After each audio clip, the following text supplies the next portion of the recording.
में जोर से बारिश हो रही है। गलियां कीचड़ से भरी हैं और आसमान में काले बादल छाए हैं। फिर भी सुरेश अपने समोसों का ठेला तैयार करता है और गांव में निकल पड़ता है। अरे बारिश हो या तूफान, सुरेश का ठेला तो रुकेगा नहीं। चल, आज भी गांव में समोसों की खुशबू फैलानी है। लोग भूखे तो नहीं रह सकते हैं ना। बारिश में भी गर्मा गर्म समोसे सबको पसंद आएंगे। बारिश रुक जाती है, कुछ लोग बाहर निकलते हैं और ठेले पर रुकते हैं। अरे सुरेश, ये समोसे तो गीले हो गए हैं। बारिश में तूने इन्हें ढककर क्यों नहीं रखा? स्वाद तो बिल्कुल फीका लग रहा है। अरे भाई, बारिश का मौसम है, थोड़ा तो गीला होगा, लेकिन स्वाद तो वही है, गर्मा गर्म। एक और ले लो, शायद पसंद आ जाए। नहीं नहीं सुरेश, ये बेकार है। बारिश में समोसे लेना ही गलती थी।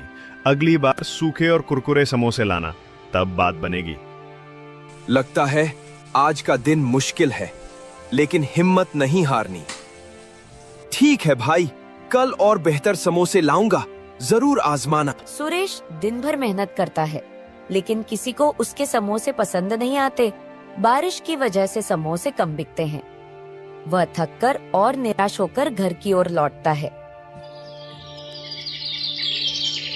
सुरेश गीला गीला घर लौटता है। उसका कपड़ा बारिश से भीगा हुआ है और चेहरा। बारिश अब थम चुकी है। एक ग्राहक, जो गांव का एक जाना माना व्यापारी है, ठेले के पास आता है। अरे सुरेश, तेरा ठेला तो आज भी यहीं है।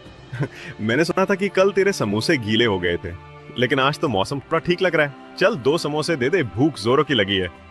हाँ भाई, आज समोसे बिल्कुल ताजा है, ये लो गर्मा गर्म। लेकिन सच कहूं, कल की बात से मन थोड़ा डरा हुआ है। लोग शिकायत कर रहे थे। वाह सुरेश, ये क्या बात है? ये समोसे तो लाजवाब हैं। ऐसा स्वाद तो मैंने पहले कभी नहीं चखा। ना ज्यादा तेल, ना गीले, बस एकदम कुरकुरे और मसालेदार। तूने तो आज कमाल कर दिया। सच में भाई, तुझे इतना पसंद आया? शुक्रिया। शायद आज का दिन अच्छा है। चल एक और समोसा ले, ये मुझ पर। अरे इतनी उदारता। ठीक है, एक और दे दे। लेकिन सच बताना सुरेश, तूने आज समोसों में क्या डाला? ये तो जादू जैसा स्वाद है। बस वही पुराना मसाला भाई। शायद आज मेहनत का फल मिल रहा है। ग्राहक समोसे खाकर चला जाता है और रास्ते में मिलने वालों से सुरेश के समोसों की तारीफ करता है। धीरे धीरे और लोग ठेले की ओर आने लगते हैं। एक के बाद एक ग्राहक समोसे खरीदते हैं और हर कोई स्वाद की तारीफ करता है। सुरेश, ये तो बात हो गई। कल तेरे समोसे गीले थे, लेकिन आज तो तूने बाजी मार ली। ये स्वाद तो भूलने वाला नहीं। मेरे पूरे परिवार को ये समोसे खिलाऊंगा। कितने बचे हैं? 4 और दे दे। अरे इतनी तारीफ, धन्यवाद भाई लोग। बस थोड़े ही समोसे बचे हैं, जल्दी ले लो। देखते देखते ठेले पर भीड़ लग जाती है। लोग एक दूसरे को बुलाने लगते हैं और कुछ ही देर में सुरेश के सारे समोसे बिक जाते हैं। वह थक गया है, लेकिन चेहरे पर संतुष्टि की मुस्कान है। आज तो कमाल हो गया। न जाने उस बूढ़े बाबा की बोरी में क्या जादू है, लेकिन कुछ तो खास है। चल घर जाकर राधा को ये खुशखबरी सुनाता हूँ। वह ठेले को धक्का मारकर घर की ओर चल पड़ता है, मन में नई उम्मीद और उत्साह लिए। सुरेश दिन भर की कमाई के साथ खुशी खुशी घर लौटता है। अरे सुरेश, आज तो तुम्हारा चेहरा चमक रहा है, जैसे कोई खजाना मिल गया हो। क्या बात है? लगता है ठेले पर आज कुछ खास हुआ। जल्दी बताओ, समोसे बिके कि नहीं? कितने बिके? राधा, आज तो कमाल हो गया। सारे समोसे बिक गए, एक भी नहीं बचा। लोग ठेले पर ऐसे टूट पड़े जैसे गांव में मेला लग गया हो। हर कोई तारीफ कर रहा था, कह रहे थे कि इतने स्वादिष्ट समोसे पहले कभी नहीं खाए। सच में सुरेश, ये तो बहुत अच्छी खबर है। लेकिन कल तो लोग शिकायत कर रहे थे कि समोसे गीले हैं, स्वाद बिगड़ गया।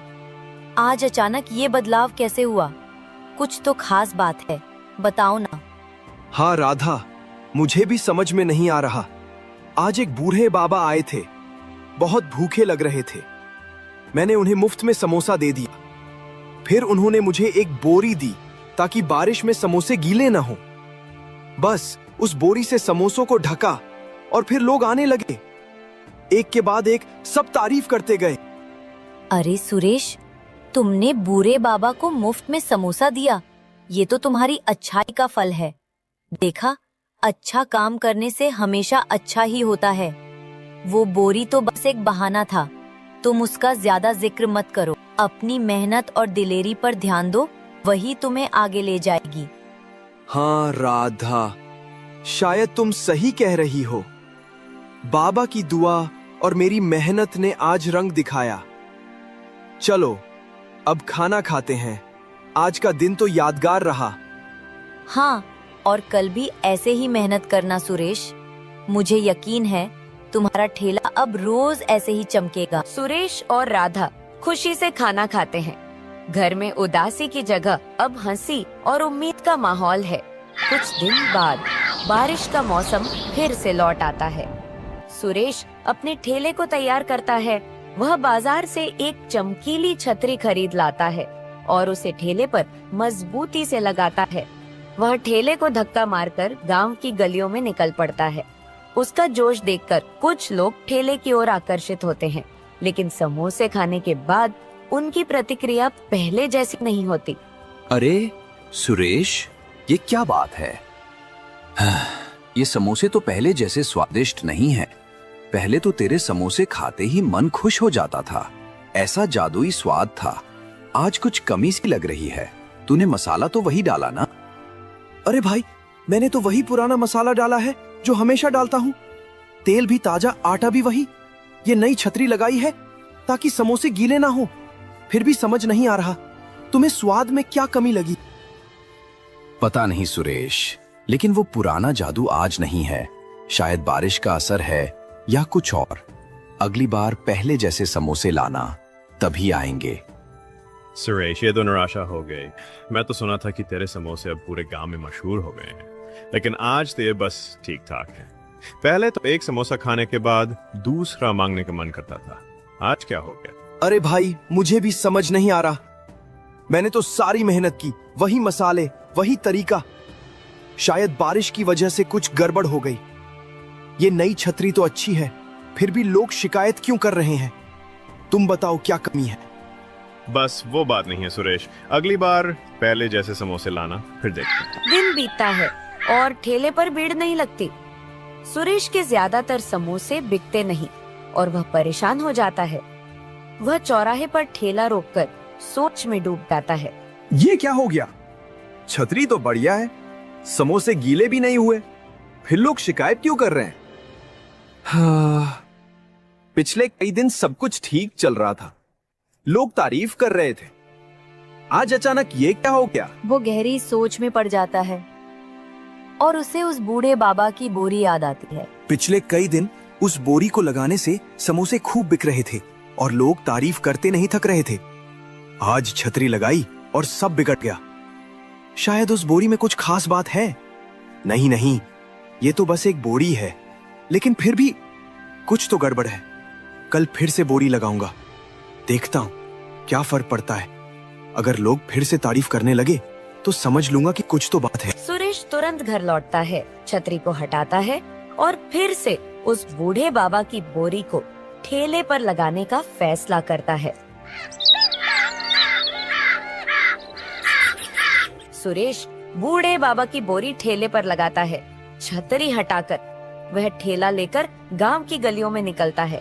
बोरी समोसों को ढके हुए है।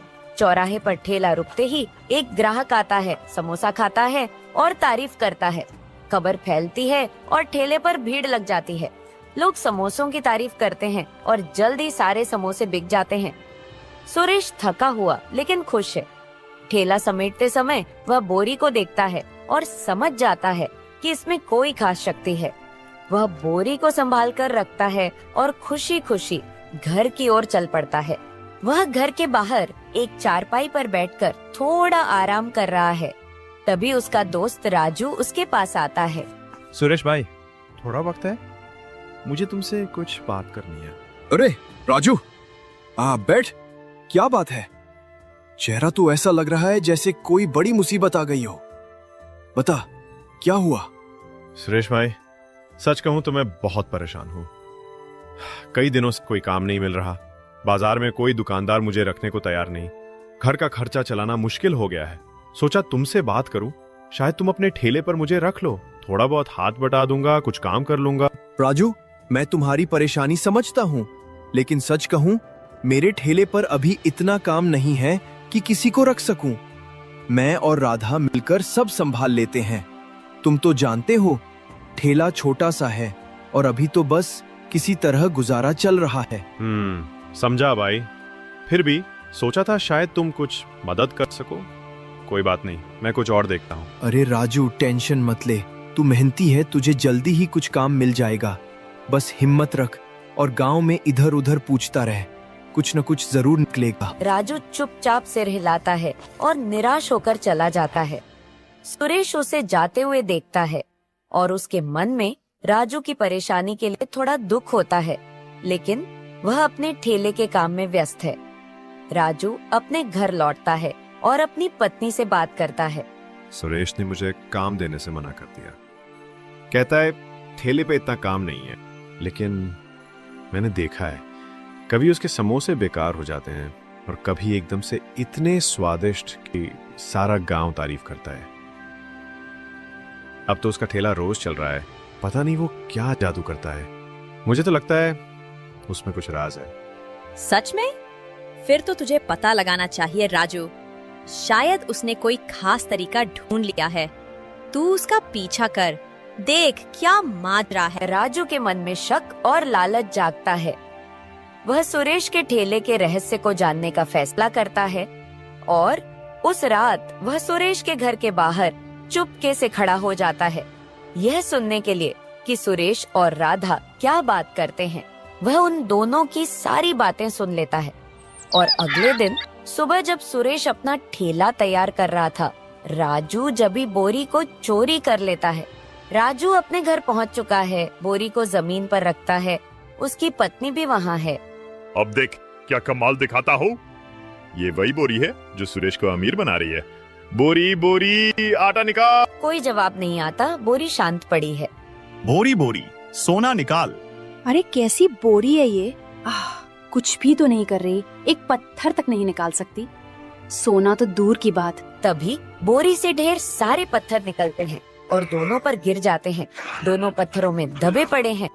सुरेश को उसकी ईमानदारी और दयालुता का इनाम मिला, जबकि राजू को अपनी चोरी और लालच की सजा। ये कहानी हमें सिखाती है कि जो दूसरों की भलाई करता है, कुदरत खुद उसकी मदद करती है, और जो छल करता है उसका अंत हमेशा बुरा ही होता है।